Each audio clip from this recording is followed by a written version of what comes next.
Olá, eu sou a Ana e hoje vou falar sobre o livro Louvor da Terra, de Byung-Chul Han. Este é o livro, é uma edição da Relógio d'Água de 2020, o livro foi originalmente publicado em 2018. Vou ler a nota biográfica do autor, que é o Byung-Chul Han, que está aqui. Eu já fiz aqui a revisão de outros... Eu não sei se esta câmera está a focar no sítio certo, eu acho que não. Agora sim. Eu estou a usar uma outra câmera do meu namorado porque ele teve que levar a que eu costumo usar para um trabalho. Portanto, vamos ver como é que isto corre. Hoje é quinta-feira, só para vos situar, eu gosto muito de vos situar. Portanto, hoje é quinta-feira, dia 9 de setembro. E eu resolvi gravar hoje porque eu não vou conseguir gravar no fim de semana e hoje tenho algum tempo. Então, quero aproveitar para o fazer porque tenho aqui dois livros de que vos quero falar. Este é o primeiro, vou começar por este, vamos lá. Este é o primeiro vídeo que eu vou publicar, por isto não ficar muito confuso. Bom, então, vou-vos falar deste livro. Byung-Chul Han, como eu estava a dizer, nasceu em Seul em 1959, onde estudou metalurgia. No final dos anos 80 deslocou-se para a Alemanha, apesar de desconhecer a língua do país. Estudou filosofia na Universidade de Friburgo e literatura alemã e teologia na Universidade de Munique. Em 1994, doutorou-se naquela universidade com uma tese sobre Martin Heidegger. Atualmente ensina filosofia na Universidade das Artes de Berlim, depois de ter ensinado filosofia e teoria dos meios de comunicação na Escola Superior de Desenho de Karlsruhe, onde teve como colega Peter Sloterdijk, com quem manteve algumas polémicas. Pronto. Eu acho sempre muita piada porque é sempre o mesmo, é sempre a mesma nota biográfica, porque os outros livros de que eu fiz revisão aqui no canal foram dois, são também da Relógio d'Água, então a biografia é igual. Acho muito engraçado que eles que na nota biográfica sintam necessidade de colocar onde teve como colega este Peter Sloterdijk, com quem manteve algumas polémicas. Ainda não fui pesquisar que polémicas são estas, mas devem ter sido grandes para se darem ao trabalho de o referir, devem ter sido assim umas polémicas jeitosas. Bom, mas passando aqui para o livro em questão, este é um livro mais pessoal do autor, em que ele fala sobre o seu jardim, o jardim que tem em Berlim, que ele próprio cultiva, planta, enfim, de que cuida, bom, e do amor que ele sente pelo jardim, e é mesmo amor. Então é um livro muito pessoal, é um livro muito, assim, um bocadinho vulnerável, assim, muito próximo. Vou-vos só dizer como é que está dividido. Ele tem como subtítulo Uma Viagem ao Jardim. E depois tem tradução de Miguel Serras Pereira e ilustrações de Isabella Gresser. Portanto, o livro está pejado de ilustrações das plantas de que o Byung-Chul Han vai falando ao longo do livro. Deixa eu ver se ele foca. E eu penso que grande parte delas são... Eu não sei se todas, porque não confirmei. Mas pelo menos grande parte delas são as plantas que ele tem no seu próprio jardim. A única nota que eu tenho a dizer sobre a questão das ilustrações é que eu acho que elas esteticamente, é que em termos gráficos é muito interessante ter o fundo preto e o desenho a branco. Portanto, eu gosto, eu acho que esteticamente isto funciona muito bem. Por outro lado, não dá para perceber muito bem a planta. Pronto, é claro que todas as plantas têm o seu nome em latim, portanto, se eu quiser, e eu fiquei com interesse de pesquisar algumas destas plantas e trazê-las para o nosso jardim. Portanto, não é assim tão complicado. Mas acho só que complica um pouco a identificação. Ou seja, o que é que depois lá está? Eu não me estou a explicar bem. Portanto, no geral, assim quando eu olho de repente, tipo, isto é interessante, tá? Uma página toda preta e tal, gosto. Só que depois quando olho para a planta e quero destrinçá-la, o próprio desenho acho que perde por estar com esta inversão da cor, porque eu suponho que a ilustradora tenha feito ao contrário, não é? Tenha desenhado a preto sobre fundo branco, não tenho a certeza, mas parece-me que sim. Mas pronto, é assim a única nota que eu tenho a dar, enfim, mas está assim, está pejado o livro e acho que lhe dá um toque particular, muito bonito ao mesmo tempo. É um livro que se lê muito rapidamente, é um livro pequenino, aliás. O Byung-Chul Han ele costuma fazer este tipo de ensaios, pelo menos os outros livros que eu já comprei dele. Eu, entretanto, tenho mais um para ler que é sobre o Zen Budismo, mas já li outros dois. E são livros assim pequeninos, só que enquanto que os outros dois eu senti que eram muito densos e assim um bocadinho difíceis de acompanhar, este aqui, apesar dele de vez em quando fazer alguma referência ao neoliberalismo na Alemanha, assim, é muito pontualmente. Então é um livro que é mais fácil, é mais escorreito, é mais próximo e é agradável de ler e às vezes até comovente sentir o amor que ele tem pelo jardim dele, pelas plantas, pela natureza. E depois temos aqui a separação, o índice, tem um prólogo e depois viagem de inverno, invernadouro. Ele fala muito de plantas de inverno que florescem no inverno. É muito interessante, eu por acaso, é uma parvoíce, claro que eu vejo flores no inverno, não vejo tantas, mas vejo algumas, pronto. Mas existem flores que só florescem no inverno, com o frio e com a geada, e eu acho isso extraordinário. Depois tem aqui uma série de capítulos que são os nomes das flores, a cerejeira de flor, acónitos de inverno e a veleira de bruxa, anémonas, camélias por aí afora, sobre a felicidade, belos nomes, etc. E depois no final tem um diário do jardineiro, que é mesmo um diário que ele escreve. Então, e depois tem um índice das ilustrações no final. Então eu vou recorrer aqui dos meus apontamentos, vou-me socorrer dos meus apontamentos e deixa-me cá ver o que é que eu tenho aqui. O Byung-Chul Han faz neste livro, sobretudo, uma exaltação do jardim, da terra, da natureza, das plantas, mas por vezes é por comparação com algo que está mal, com algo que ele acha que podia ser melhor. Portanto, às vezes sobressai aquele lado dele que eu já senti nos outros livros, que é um lado um pouco deprimido, um pouco chateado, às vezes irritado, que também passa neste livro. Então eu vou-vos ler aqui algumas frases só para cimentar ou justificar o que eu acabei de dizer. Por exemplo, na página 26, ele diz: perante a digitalização do mundo, seria necessário devolver ao mundo o seu romantismo, redescobrir a terra e a sua poética, devolver-lhe a dignidade do misterioso, do belo, do sublime. Porque ele costuma associar, ou pelo menos num dos outros livros que eu li, agora não sei em qual, ele compara muito a digitalização com pôr tudo a nu, com a pornografia, no sentido de pôr tudo a nu, de ser tudo muito explícito e tudo muito exposto. Então ele, quando fala aqui do misterioso, fala daquilo que não precisamos de... Quer dizer, é assim que eu interpreto, não é? Naquele sentido de que não precisamos de dar tudo. Algumas coisas podem ficar misteriosas, algumas coisas podem só ser belas, talvez, e sem nós sabermos bem porque é que as consideramos belas, não tem que ter tudo uma grande explicação. Não sei se é isso, mas é assim que eu interpretei. Depois, logo na página 27, logo a seguir, a dada altura diz: deveríamos manter sempre a consciência de que existimos num planeta pequeno, mas em flor, no meio de um universo noutros lugares sem vida, e de que somos um ser planetário. Temos necessidade de uma consciência planetária. É desolador que a Terra seja hoje tão brutalmente explorada. Concebemo-la apenas como uma fonte de recursos que, no melhor dos casos, é necessário tratar sustentavelmente. Portanto, ele aqui até usa a palavra sustentavelmente associada a algo que não é tão positivo, que é, mas que eu acho que é um pouco inevitável, ou seja, nós temos que explorar a Terra para termos recursos para vivermos, ou para, se calhar, mantermos o estilo de vida que temos, ou o tipo de vida que temos, mas, quer dizer, temos sempre que explorar a Terra, quer dizer, seja plantando, seja colhendo, seja... mesmo que seja, lá está, da forma o mais sustentável possível, vamos ter sempre que a explorar. Acho que isso é inevitável.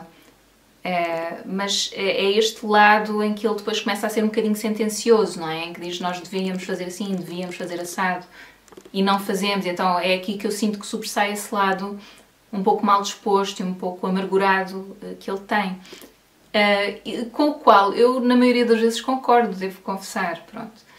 Eu acho que realmente aquilo que nós estamos a fazer ao planeta, no geral, é assustador. Agora, eu acho que já falei sobre isso aqui noutro vídeo. Eu acho que existe uma responsabilidade individual, sim. Claro que sim, nós não nos podemos demitir das nossas responsabilidades e tentarmos fazer o melhor que podemos para tratar a Terra com respeito, não é? Tratar, enfim, este planeta que é o nosso lar com respeito. Eu acredito nisso. Mas eu também acho que o que está a dar mais cabo da Terra, assim, e mais rapidamente, são as grandes indústrias. Não é o Zé Povinho, são as grandes indústrias, pronto.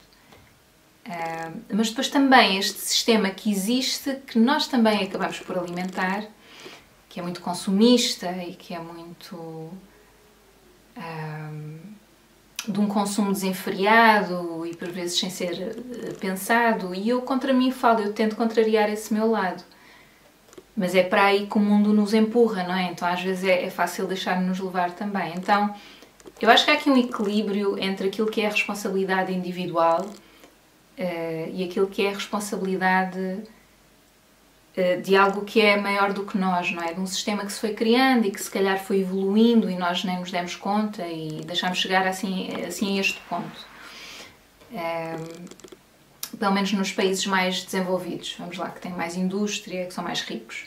Ok, vou tirar aqui o casaco, que está um bocadinho de calor cá em casa. Estes têm estado aqueles dias assim estranhos em que faz chuva, faz sol, enfim. Então eu sinceramente não sei o que é de vestir. E depois aqui mais para a frente, já agora vou ler só mais duas passagens, na página 98. O que é que eu... o último parágrafo, ok. Portanto, aqui estamos já no Diário do Jardineiro, já estamos muito para a frente no livro. E ele diz: cheguei à conclusão de que hoje não nos tornamos forçosamente mais felizes. Cada vez nos afastamos mais da terra, que poderia ser a nossa fonte de felicidade. E depois, por último, também para não vos deprimir muito, na página 134... Após incêndios florestais devastadores, o mundo parece estar agora a afundar-se sob chuvas torrenciais. Os homens deterioram a terra. Estão a sofrer agora o castigo que pune a sua falta de escrúpulos e a sua insensatez. Hoje faz mais falta do que nunca um louvor da terra. Temos de cuidar a terra. Caso contrário, pereceremos vítimas da destruição que nós próprios causamos. Pronto, é este tom, muitas vezes assim um bocado apocalíptico, que ele tem pontualmente neste livro. Eu diria que o livro é sobretudo uma exaltação da terra e da natureza e então é sobretudo positivo, mas volta e meia tem assim, é pontuado por isto e uma pessoa até fica assim meio tomada de surpresa. Mas por outro lado acho que tem a ver com, não sei, a maneira dele ser, talvez eu não o conheço, não é? Mas dos outros livros que eu li parece-me que ele às vezes é um bocado sentencioso, às vezes tem assim um lado um bocado amargurado. E eu não digo que é isso, que não concorde completamente com ele, eu concordo com algumas coisas. Eu não acho que os seres humanos sejam todos execráveis. Eu acho que há muitos seres humanos que tentam realmente tornar o mundo um sítio melhor para viver. Muitos de nós tentamos fazer isso da melhor forma que conseguimos, não é? E podemos. Mas eu acho que os poderes que o governam, não é? Portanto, as grandes indústrias, muitas vezes os sistemas políticos, o próprio sistema capitalista, são sistemas que não estão feitos para preservar o mundo, pelo contrário, não é? É explorar até esgotar. Eu acho que nós individualmente temos algo, podemos fazer algo sempre, claro, não acho que nos devamos demitir também daquilo que é a nossa responsabilidade. Escolher, se calhar, dar dinheiro a determinadas empresas e não a outras, comprar determinado tipo de produtos, se calhar tentar evitar as embalagens ao máximo. Eu acho que isso pode ter um efeito, sobretudo, no sentido em que se nós, consumidores, começarmos a ser muito exigentes, todos, não é? Estamos a falar de, sei lá, quantas pessoas existem na Terra, não sei, bilhões, não sei, mas pronto, imaginemos se todos nós tivermos esses cuidados e formos mais exigentes com as empresas a que compramos produtos, eles precisam do nosso dinheiro, não é? Eles precisam do nosso consumo. Então eu acho que nesse sentido sim, nós temos uma certa responsabilidade. Agora, eu não sou a favor de demonizar ninguém. Eu acho que devemos tentar fazer o melhor que podemos. Pronto, agora, o sistema não nos ajuda, não é? Porque o sistema empurra-nos precisamente para consumir mais e mais. Sei lá, é tão engraçado, assim, isto agora é só um à parte, mas por acaso até tem piada, porque ele fala disso, também fala de Deus e fala de budismo e fala de... se calhar de budismo num sentido mais abstrato, mas ele fala de Deus. E quando eu comecei a fazer a meditação, etc., o primeiro pensamento é: o que é que eu posso comprar para me facilitar a prática da meditação, é isso, para me facilitar a prática. É o banquinho de meditação, é a almofada de meditação, é um incenso, é um não sei quê. Ou seja, está sempre tudo muito virado para o consumo. É logo o primeiro pensamento, pelo menos comigo tende a ser um pouco assim.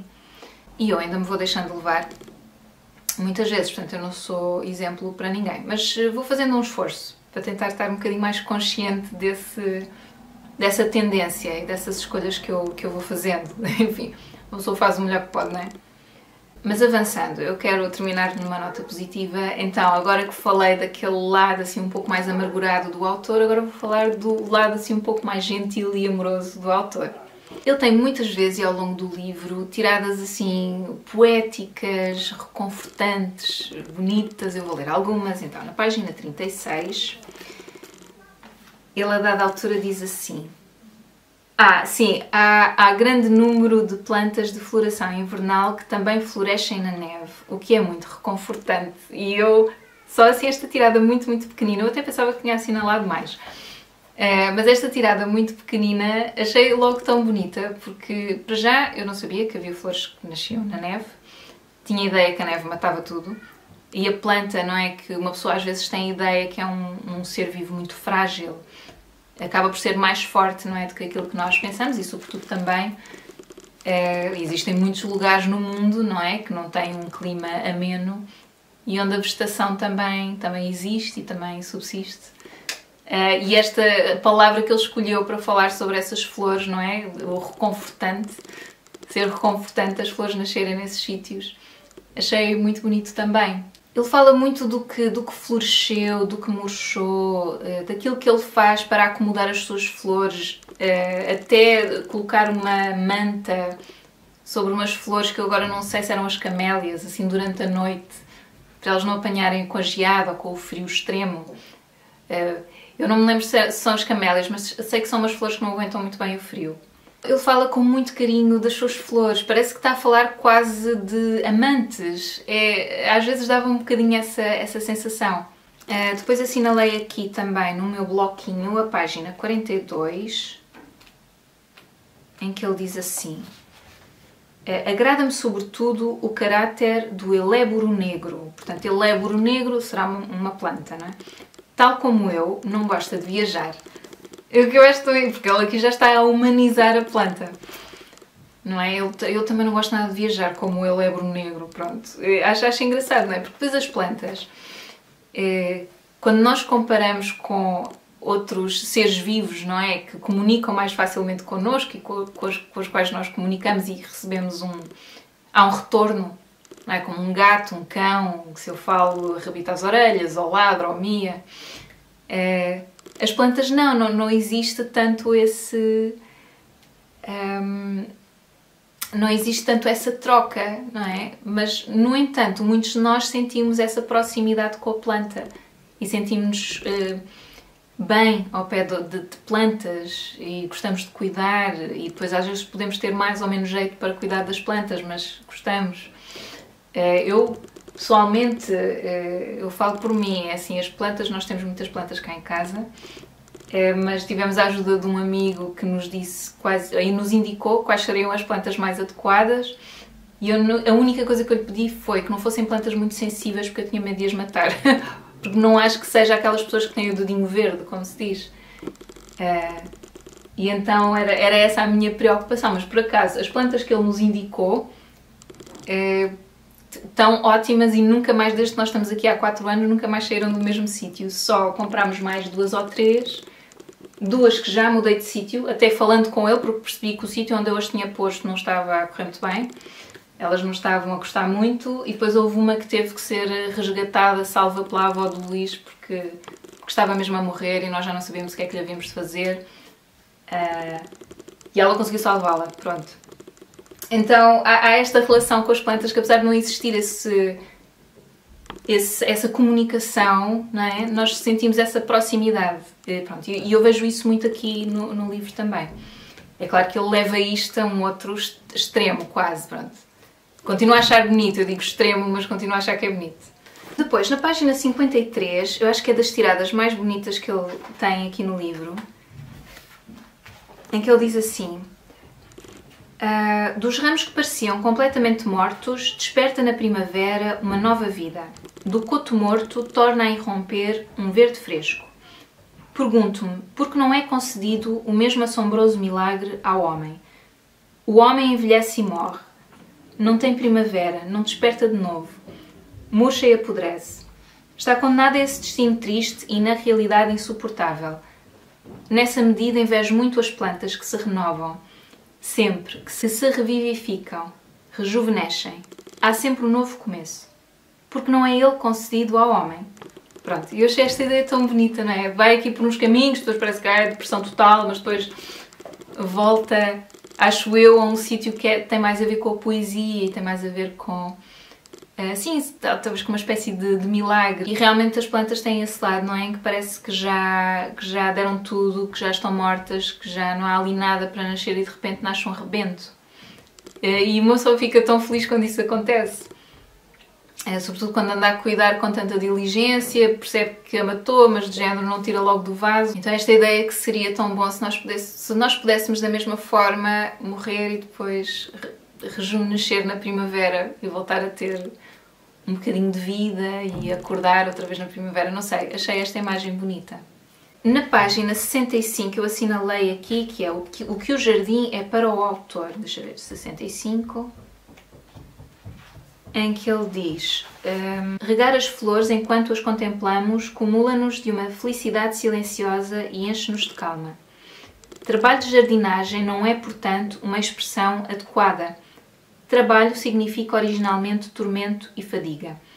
Pelo contrário, a jardinagem enche-nos de felicidade. No jardim, descanso das fadigas da vida. E eu acho que assinalei aqui outro também. Não, pronto, é o que ele diz, o que é para ele o jardim, portanto que o jardim não é um trabalho, não é uma estafa, não é? Ele sente-se lá bem, é para ele até fala aqui de vez em quando em passar a noite no jardim, ou ir à noite ao jardim, ter com as plantas dele. Então para ele aquilo é um sossego e é um descanso. Mais do que um trabalho, ele tem prazer em tratar das plantas, em tentar lá estar revivificá-las. E dar-lhes mais alento e cuidar delas. E depois assinalei já no Diário de Jardineiro, que é a partir da página 77, e começa aqui, é 2016, a primeira data é 31 de julho de 2016. E então aqui na página 113, o que é que eu assinalei? Últimas duas frases. Em última análise, é isto. Então, ele diz aqui na página 113, cada vez nos afastamos mais da realidade. O meu jardim é, para mim, a realidade recuperada. Ou seja, onde ele se sente mesmo vivo, não é? Talvez, não sei, acho que é isso. Pronto, estava aqui a ver se tinha mais alguma coisa no blog, mas não anotei mais nada. Portanto, isto para mim, este livro, foi sobretudo um louvor da terra, pronto, basicamente, não para que é que vou estar a inventar, estar outra vez a dizer exaltação, vale a pena, é isto, é um louvor da terra, das plantas, dos pássaros, do céu, de todos os intervenientes no crescimento da planta, incluindo o próprio homem, não é, que também pode ajudar, homem, mulher, então é um livro que eu acho que tem um lado muito positivo, não é? Muito vivo. Ao mesmo tempo, sim, eu acho que o Byung-Chul Han tem sempre... e ele fala disso aqui também. Ele tem sempre aquele lado lunar, não é? Que o Rui Veloso fala. É um lado assim mais obscuro e mais... não lhe apetece estar com as pessoas e... está-me a faltar às vezes um bocadinho misantropo. Acho que é essa a palavra. Não é? Não gosta do homem, não... então, apesar de eu não me identificar completamente com isso, porque eu não acho que o problema sejam... Eu acho que o problema será mais do sistema que não funciona bem do que... do que do homem em si. Acho que a questão não pode ser traduzida dessa forma tão simplista, de ser o homem que é uma porcaria. Eu acho que não. Eu acho que nós fomos seguindo um sistema e fomos nos acomodando, e para sobrevivermos muitas das vezes também. Mas eu acho que o homem tem... Eu agora ando a ler sobre budismo e tal, mas tem em si a semente para o bem e a semente para o mal, e depois depende daquela que tu regas. Não, mas assim é um bocado isso, quer dizer, mas nós também não vivemos num vácuo, não é? Vivemos em sociedade, então às vezes somos levados com a corrente. Então é isso, eu não tenho essa visão tão... qual é a palavra? De separação tão definitiva entre o que é bom e o que é mau, como eu às vezes sinto que ele tem, mas reconheço-me em muitas das coisas que ele diz no livro também, por outro lado. E então aconselho, acho que é um livro muito bonito, e acho que é uma edição que está muito bem conseguida também, esteticamente. É muito bonita, e mesmo esta questão das flores, ou das plantas, das ilustrações, eu acho que... a minha voz anda-me a falhar. Eu acho que com os nomes, ou seja, quem tem interesse em conhecer e em saber que planta é exatamente, aparecem aqui os nomes das plantas todas, em latim, portanto, googlando, não é? Usando a tão temida digitalização, é muito fácil encontrar estas plantas. Para quem tem interesse, eu fiquei muito interessada em algumas das de inverno, porque nós temos aqui em Viseu uns invernos muito rigorosos. Eu depois não sei se no verão, depois o verão também é um bocado quente. Este verão foi muito estranho, tem sido um pouco estranho, mas quer dizer, foi, não é? Nós daqui a nada estamos a entrar no outono, não sei. Ainda há estações? Mais ou menos, acho que sim. Bom, enfim, espero que tenham a oportunidade de ler, espero que tenham gostado desta apreciação e até à próxima. Tchau, tchau!